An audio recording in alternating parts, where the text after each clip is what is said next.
ធ្វើជាមនុស្សត្រូវស្មោះត្រង់មនុស្សដែលជឿអ្នកមិនត្រូវបោកមនុស្សដែលជួយអ្នកមិនត្រូវភ្លេចមនុស្សដែលយល់ចិត្តអ្នកមិនត្រូវចោលមនុស្សដែលស្រឡាញ់អ្នកមិនត្រូវធ្វើបាបក្នុងជីវិតមនុស្សនៅពេលដែលអ្នកតោកចាកបំផុតនោះមិនមែនមនុស្សគ្រប់គ្នាសុទ្ធតែអាចមកជួយអ្នកនោះទេប៉ុន្តែមនុស្សដែលបានជួយអ្នកពិតជាចង់ឲ្យអ្នកមានជីវិតល្អដូច្នេះសូមកុំភ្លេចគុណដល់អ្នកដែលបានជួយនៅពេលដែលអ្នកកំពុងជួបការលំបាកទោះបីថ្ងៃក្រោយគេមិនបានជួយអ្នកទៀតក៏ដោយគួរតែចងចាំនៅអំពើល្អរបស់គេ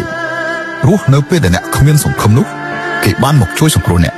ធ្វើជាមនុស្សមិនអាចខ្វះនៅការដឹងគុណនេះជាក្រមសីលធម៌ហើយក៏ជាដែនកំណត់នៃការធ្វើជាមនុស្សផងដែរមនុស្សដែលមានគុណធម៌គឺ